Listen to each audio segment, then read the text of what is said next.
Imagine a brilliant neuroscientist named Mary. Mary lives in a black and white room. She only reads black and white books, and her screens only display black and white. But even though she has never seen color, Mary is an expert in color vision and knows everything ever discovered about its physics and biology. She knows how different wavelengths of light stimulate 3 types of cone cells in the retina, and she knows how electrical signals travel down the optic nerve into the brain. There, they create patterns of neural activity that correspond to the millions of colors most humans can distinguish. Now imagine that one day Mary's black and white screen malfunctions and an apple appears in color. For the first time, she can experience something that she's known about for years. Does she learn anything new?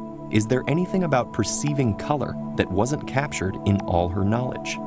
Philosopher Frank Jackson proposed this thought experiment, called Mary's Room, in 1982. He argued that if Mary already knew all the physical facts about color vision and experiencing color still teaches her something new, then mental states, like color perception, can't be completely described by physical facts.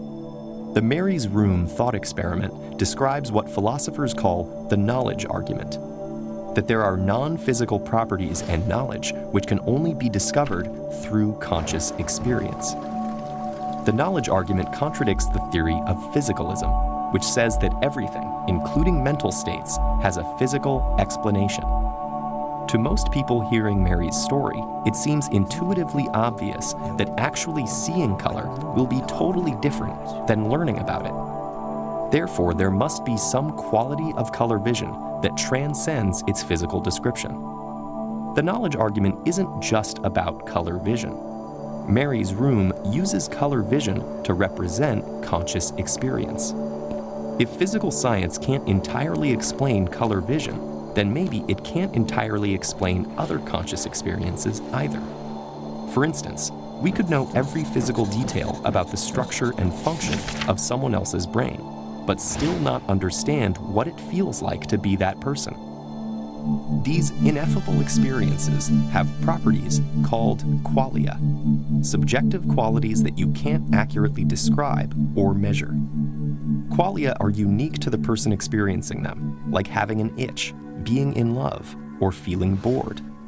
Physical facts can't completely explain mental states like this.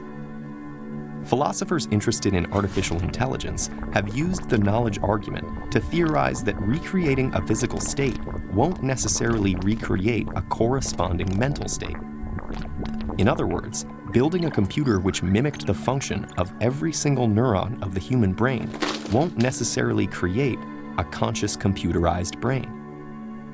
Not all philosophers agree that the Mary's Room experiment is useful. Some argue that her extensive knowledge of color vision would have allowed her to create the same mental state produced by actually seeing the color. The screen malfunction wouldn't show her anything new. Others say that her knowledge was never complete in the first place because it was based only on those physical facts that can be conveyed in words. Years after he proposed it, Jackson actually reversed his own stance on his thought experiment. He decided that even Mary's experience of seeing red still does correspond to a measurable physical event in the brain, not unknowable qualia beyond physical explanation. But there still isn't a definitive answer to the question of whether Mary would learn anything new when she sees the apple. Could it be that there are fundamental limits to what we can know about something we can't experience? And would this mean that there are certain aspects of the universe that lie permanently beyond our comprehension? Or will science and philosophy allow us to overcome our mind's limitations?